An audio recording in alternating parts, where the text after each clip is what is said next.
اس صدقہ فطر سے متعلق بھی کچھ مسائل پیش کر دیتا ہوں۔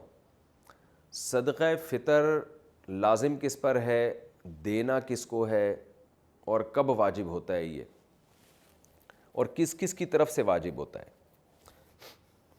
تو صدقہ فطر سب سے پہلے واجب کس پر ہے؟ دیکھیں، صدقہ فطر کا نصاب جو ہے نا، خوب سمجھ لیں۔ جس آدمی کے پاس یا جس عورت کے پاس 5 چیزیں یا ان کا مجموعہ 52.5 تولہ چاندی کے برابر ہے، یعنی اس کی قیمت کے برابر ہے، تو اس پر صدقہ فطر بھی واجب ہے، قربانی بھی واجب ہے۔ 5 چیزیں کون سی ہیں؟ سامان تجارت، یعنی وہ سامان جو آپ نے بیچنے کے لیے خریدا ہو۔ بار بار میں اس کی وضاحت کرتا ہوں، پلاٹ خریدا تھا بیچنے کے لیے اور اب تک بیچنے کی نیت باقی ہے، اس کو کہتے ہیں سامان تجارت۔ دکان میں جو مال پڑا ہوا ہے بیچنے ہی کے لیے خریدا ہے آپ نے، یہ سامان تجارت ہے۔ تو ہر وہ چیز جو بیچنے کی نیت سے خریدی ہو اور اب تک بیچنے ہی کی نیت ہو، یہ نیت آپ کی چینج نہیں ہوئی ہو، اور اس نیت میں بھی آپ کنفیوز نہ ہو، پکی ڈھکی نیت ہو کہ یہی نیت ہے، میں نے خریدا اس لیے کہ بیچوں گا، چاہے کسی بھی نیت سے بیچیں، بیچنے کا مقصد کچھ بھی ہو، بزنس نہ بھی ہو، بس یہ لیے میں نے اس لیے کہ میں لازمی بیچوں گا، اس کو لے ہی اس لیے رہا ہوں میں، تو ایسے یہ چیز دیکھی جائے گی۔ نمبر 2 سونا، نمبر 3 چاندی، نمبر 4 کیش اماؤنٹ یعنی کرنسی، اور نمبر 5 ضرورت سے زائد سامان۔ ضرورت سے زائد سامان کا مطلب یہ ہے کہ وہ سامان جو پورے سال استعمال نہیں ہو رہا، چاہے وہ پراپرٹی کی صورت میں ہو، گاڑی ہو، برتن ہیں گھر میں رکھے ہوئے پورے سال استعمال نہیں ہوتے، شوکیس میں پڑے ہوئے ہیں، کپڑے ہیں پورے سال استعمال نہیں ہو رہے، موبائل ہے رکھا ہوا ہے استعمال میں نہیں آتا، ڈبے میں رکھا ہوا ہے وہ تو پورے سال استعمال نہیں ہو رہا وہ، یا آپ کی نیت ہی نہیں ہے پورے سال استعمال کرنے کی، یا کوئی یعنی آپ کو پتہ ہے کہ یہ میرے استعمال میں نہیں ہے، ایویں ہی پڑا ہوا ہے یہ۔ تو یہ 5 چیزیں جس کے پاس 52.5 تولہ چاندی کی قیمت کے برابر ہو جائیں گی تو اس پر صدقہ فطر بھی واجب ہے اور قربانی بھی واجب ہے۔ اور ان میں اگر ضرورت سے زائد چیز کو نکال دیں آپ تو باقی 4 چیزیں اگر 52.5 تولہ چاندی کے برابر ہوں تو زکوٰۃ واجب ہے۔ تو زکوٰۃ اور صدقہ فطر کے نصاب میں تھوڑا سا فرق ہے۔ تو جب 5 چیزوں کا مجموعہ آپ کے پاس، یہ 4 چیزیں یا 3 یا 2 چیزیں 52.5 تولہ چاندی کے برابر ہو گئیں، اور کس دن ہوئی؟ جس دن عید کی صبح صادق ہوئی، عید الفطر کی صبح صادق کے وقت آپ کے پاس یہ اماؤنٹ تھا، اتنا مال تھا آپ کے پاس، تو آپ پر صدقہ فطر واجب ہو جائے گا۔ اگر آپ نہیں دیں گے تو آپ کو دینا پڑے گا، وہ یہ زندگی بھر ساقط نہیں ہوتا صدقہ فطر، خوب سمجھ لیں۔ ہاں ایڈوانس میں آپ دے سکتے ہیں، یعنی حساب تو آپ نے اس دن کرنا ہے جس دن عید کی صبح صادق ہوگی، یعنی 1 شوال کی صبح صادق ہوگی، تو اس وقت پتہ چلے گا آپ پر واجب ہے یا نہیں۔ لیکن آپ ایڈوانس میں رمضان میں بھی دے سکتے ہیں، بلکہ رمضان سے پہلے بھی دے سکتے ہیں، اور عید کے بعد بھی دے سکتے ہیں، عید سے 1 دن پہلے بھی دے سکتے ہیں۔ تو دینے کا مسئلہ اتنا اہم نہیں ہے، جب چاہیں دے دیں، لیکن واجب آپ پر ہے یا نہیں، یعنی اس سال آپ پر صدقہ فطر واجب ہوا تھا یا نہیں، اس کا پتہ چلے گا کہ بھئی عید کے دن صبح صادق کے وقت اگر آپ کے پاس اتنا اماؤنٹ موجود تھا تو واجب تھا، اتنا اماؤنٹ موجود نہیں تھا تو آپ پر واجب نہیں تھا۔ تو اگر آپ پہلے سے دے چکے ہوں گے تو وہ گریوی ہو جائے گی۔ اب صدقہ فطر عورت پر جب واجب ہوتا ہے نا، اس کے پاس اگر مال ہو، جو یہ میں نے تفصیل بتائی، تو صرف اپنا صدقہ واجب ہوتا ہے، کسی اور کا نہیں ہوتا۔ جیسے بیگم صاحبہ کے پاس سونا ہے، گولڈ ہے یا کوئی بھی چیز ہے تو صدقہ فطر ان پر اپنا واجب ہے، بچوں کی طرف سے عورت پر واجب نہیں ہوتا۔ یا ان میرڈ خاتون ہے، ان میرڈ لڑکی ہے، اس کے پاس اتنا مال ہے تو بھی اپنا صدقہ فطر اس پہ واجب ہوگا۔ لیکن مرد پہ جب صدقہ فطر واجب ہوتا ہے تو اپنی طرف سے بھی اور اپنے نابالغ بچوں کی طرف سے بھی واجب ہوتا ہے، چاہے بیٹے ہوں یا بیٹیاں ہوں، خوب سمجھ لیں۔ بیوی کی طرف سے مرد پہ واجب نہیں ہوتا، بالغ لڑکے کی طرف سے مرد پہ واجب نہیں ہوتا، بالغ لڑکی کی طرف سے بھی واجب نہیں ہوتا، یہ واجب ہوتا ہے نابالغ بچوں کی طرف سے۔ یعنی گھر کا جو سربراہ ہے اس پر واجب ہے کہ وہ صدقہ فطر اپنا بھی نکالے اور اپنے نابالغ بیٹے بیٹیوں کی طرف سے بھی نکالے، چاہے وہ 1 دن کا بچہ کیوں نہ ہو، 2 دن کا بچہ کیوں نہ ہو، تو ان کی طرف سے بھی نکالے۔ ہاں اگر وہ بچے مالدار ہیں، ان کے پاس خود سے 90,000 روپے یا 1 لاکھ روپے جمع ہو چکے ہیں 52.5 تولے چاندی کی قیمت کے برابر، تو پھر ان کے پیسوں سے صدقہ دے گا، پھر اپنے پیسے خرچ کرنا لازم نہیں ہے، دے دے تو اچھی بات ہے۔ تو خوب سمجھ لیں. اچھا آپ کے بچوں میں اگر کوئی بالغ ہے لیکن پاگل ہے, مجنون ہے, دیوانہ ہے, دماغ اس کا صحیح نہیں ہے, ایک تو وہ صحیح نہیں ہے جو آج کل ماں باپ کہتے ہیں ہمارے بچوں کا دماغ صحیح نہیں ہے, وہ والا مراد نہیں, واقعی میڈیکلی دماغ خراب ہو ان کا نا, یعنی مجنون ہے, پاگل ہو, تو ان کا بھی صدقہ فطر باپ پر واجب ہوتا ہے, چاہے بیٹی ہو یا بیٹا ہو. تو کیا کرنا ہے آپ نے, جب عورت اپنا صدقہ نکالے گی اگر مالدار ہے تو ایک صدقہ فطر, مرد نکالے گا تو اپنی طرف سے اور اپنے نابالغ بیٹے اور بیٹیوں کی طرف سے, یا پاگل کوئی ہے مجنون ہے تو اس کی طرف سے, چاہے وہ بالغ ہی کیوں نہ ہو. کتنا صدقہ نکالنا ہے, اس میں علماء کی دو رائے ہیں. جمہور علماء جو بر صغیر کے, وہ کہتے ہیں 2.25 کلو گندم, یعنی اگر آپ نے آٹے کی صورت میں دینا ہے تو 2.25 کلو. کھجور, جو, کشمش, اس صورت میں اگر اس کو معیار بنا کے دینا ہے تو اس کو ڈبل کر لیں, یعنی 2.25 کا ڈبل ہوتا ہے 3.5 کلو. تو یعنی کھجور سے اگر آپ دینا چاہیں, کشمش سے دینا چاہیں, جو سے دینا چاہیں تو اس کا ڈبل, اور اگر آپ گندم سے دینا چاہیں تو 2.25 کلو. یہ جمہور کی رائے ہے. لیکن حضرت مفتی رشید احمد صاحب رحمہ اللہ تعالیٰ کی رائے یہ تھی کہ 2.25 کلو گندم ہے, یعنی اگر آپ گندم سے دینا چاہیں تو 2.25 kg. جمہور علماء کے نزدیک 1.75, اور مفتی رشید احمد صاحب رحمہ اللہ تعالیٰ کی رائے, ان کی پوری تحقیق اصل الفتاویٰ میں ان کی کتاب میں چھپی ہوئی ہے, تو ہمیں اسی تحقیق پہ زیادہ اطمینان ہے, کیونکہ وہ دلائل ہمارے خیال میں وہ زیادہ مضبوط دلائل ہیں.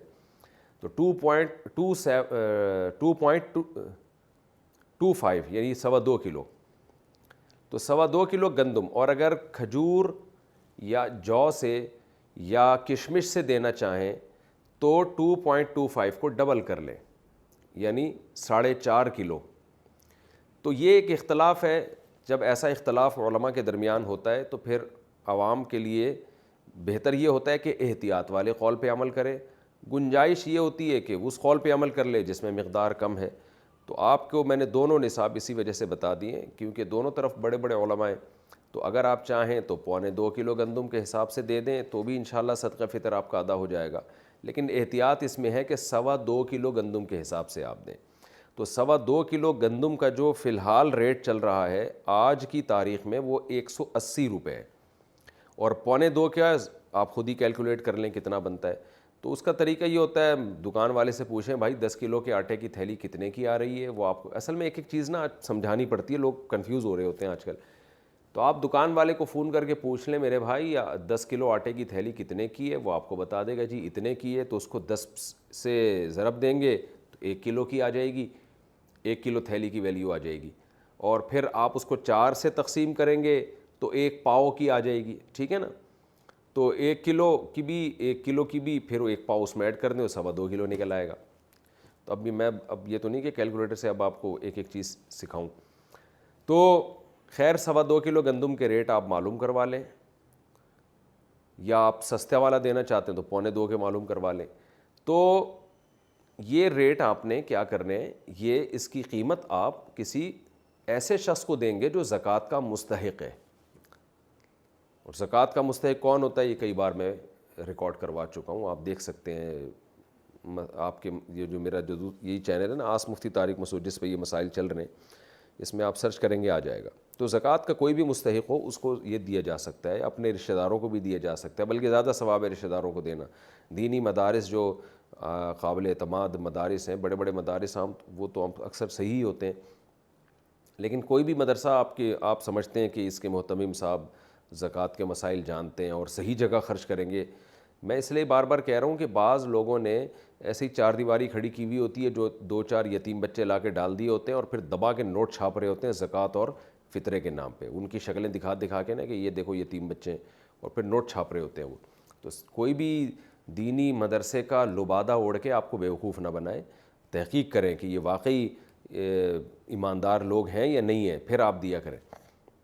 تو دینی مدرسے میں دے سکتے ہیں, مسجد میں فطرہ نہیں لگ سکتا, کیونکہ صدقہ فطر کا مصرف وہی ہے جو زکوٰۃ کا. اس میں بھی غریب کو مالک بنانا, جس کو تملیک کہتے ہیں, مالک بنانا ضروری ہے. تو اب آپ نے کیا کرنا ہے, 2.25 کلو گندم یا 4.5 کلو جو یا کھجور، اس کے ویلیو معلوم، بہتر ہے کھجور سے دیں جو سب سے اچھا کہلائے گا، کشمش سے دیں تو یہ اس میں زیادہ ثواب ملے گا آپ کو. دل بڑا رکھنا چاہیے، اللہ بڑا ہے تو پھر اللہ کو بھی سخی لوگ پسند ہیں، تو آپ بڑا دل رکھ کے کھجور کے ویلیو کے حساب سے دیں. اچھا یہ آپ نے قیمت ہی دینی ہے یا گندم بھی دے سکتے ہیں؟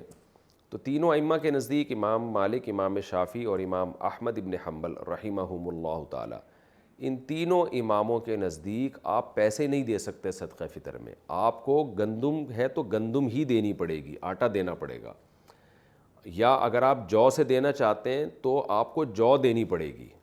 آپ کشمش سے دینا چاہتے ہیں تو کشمش ہی دینی پڑے گی، اس کی قیمت نہیں دے سکتے آپ. لیکن امام ابو حنیفہ رحمہ اللہ کا موقف یہ ہے کہ آپ وہ چیز بھی دے سکتے ہیں اور اس کی قیمت بھی دے سکتے ہیں. تو امام ابو حنیفہ کے رائے میں آسانی بہت ہے. اسی وجہ سے میں نے دیکھا ہے کہ بہت سے حضرات جو دوسرے فقہ کو فالو کرتے ہیں وہ بھی اس میں امام حنیفہ کی رائے کو لے رہے ہوتے ہیں. لیکن بہرحال اصول یہ ہے کہ جب آپ ایک فقہ کو فالو کریں تو آپ نے مکمل اسی کو فالو کرنا چاہیے. اپنی خواہشات کی بیس پر، چھوٹی چھوٹی باتوں کی بیس پر ایک فقہ سے دوسرے فقہ کی طرف چھلانگ مارنا، اس سے انسان نفسانی خواہشات کا غلام بنتا ہے، پھر بڑے بڑے مسائل میں بھی یہی کام کرنے لگتا ہے وہ. تو آپ بہرحال امام حنیفہ رحمہ اللہ تعالیٰ کی رائے کے مطابق آپ اس کا متبادل بھی دے سکتے ہیں. دیکھیں حدیث میں تو متبادل کا تذکرہ نہیں ملتا، حدیث میں تو یہ گندم ہے تو گندم ہی ہے، جو ہے تو جو ہی ہے. لیکن امام حنیفہ نے اجتہاد کیا ہے کہ جی مقصد تو فقیر کی حاجت پوری کرنا ہے نا، تو گندم کے بجائے پیسے دینے میں حاجت زیادہ پوری ہوگی. تو بہرحال میں نے تو آپ کے سامنے فقہا کے جو اختلاف تھا وہ بیان کر دیا. اب آپ جانیں آپ کیا اس کیسے عمل کرتے ہیں. تو آپ اس کی قیمت بھی دے سکتے ہیں اور عین وہ چیز بھی دے سکتے ہیں. اچھا یہاں پر ایک چیز اور بھی ہے کہ مرد تو دے گا اپنے نابالغ بچوں کی طرف سے بھی اور اپنی طرف سے بھی. اگر بیوی کی طرف سے صدقہ فطر وہ دے دے یا بالغ بچوں کی طرف سے دے دے تو ادا ہو جائے گا. تو جی ہاں بالکل ادا ہو جائے گا، لیکن اس کے لیے پہلے ان کو بتانا، ان سے پرمیشن لینا ضروری ہے. اگر آپ نے صدقہ فطر دے دیا بیوی کو بتائے بغیر، بعد میں وہ پرمیشن دے دے ٹھیک ہے جی قبول ہے، تو ادا نہیں ہوگا. اس لیے کہ یہ عبادت ہے اور عبادت میں نیت ضروری ہے، اور نیت عبادت سے پہلے ہوگی. نماز پڑھنے کے بعد آپ فیصلہ کریں کہ میں یہ ظہر کے 4 فرض بناؤں یا عصر کے بناؤں، ایسا نہیں ہوتا، پہلے کرنا پڑتا ہے آپ کو. تو بیوی سے پہلے پرمیشن لے لیں کہ بھئی میں تمہاری طرف سے صدقہ ادا کر رہا ہوں، تو اس کی خاموشی اس کی علامت ہوگی کہ وہ راضی ہے اس پہ. ظاہر ہے اس پہ تو سبھی راضی ہوتے ہیں کہ جب آپ کسی کی طرف سے کوئی عبادت کر رہے ہوں تو کون منع کرے گا آپ کو، اس کا پیسہ بھی بچ رہا ہو. تو بچوں کا بھی ایسا ہی ہے، بالغ بیٹا ہے بالغ بیٹی ہیں، ان کو بھی پہلے اطلاع دے دیں کہ میں تمہاری طرف سے، تم سب کی طرف سے صدقہ فطر ادا کر رہا ہوں. تو اگر ان کی اجازت ہوگی تو ٹھیک ہے. یعنی یہ اطلاع، یہ خاموشی بھی اجازت ہی ہے ایک طرح کی. تو اس طرح سے آپ اگر دینا چاہیں تو ادا ہو جائے گا. دینا کب چاہیے؟ عید سے پہلے پہلے دینا یہ سنت عمل ہے، تاکہ غریب لوگ عید کی خوشیوں میں آپ کے ساتھ شریک ہو جائیں. لیکن اگر کسی نے عید کے دن دیا تو بھی ٹھیک ہے، عید کے بعد دے دیا تو بھی ٹھیک ہے، لیکن افضل اور سنت یہی ہے کہ عید سے پہلے پہلے دے. اور صدقہ فطر جو ہے یہ قضا نہیں ہوتا، یہ آپ پر ہمیشہ کے لیے لازم رہتا ہے. اگر کسی نے 10-15 سالوں سے صدقہ فطر ادا نہیں کیا ہے تو اب وہ سارے تمام جتنے بھی سال گزر چکے ہیں سب کا صدقہ فطر آج نکالے گا وہ، یا اس کو تقسیم کر کے دیتے، یکمشت دینا ضروری نہیں ہے، وہ حساب لگا لے لیکن اس کو اپنی زندگی میں وہ پورا صدقہ ادا کر لے.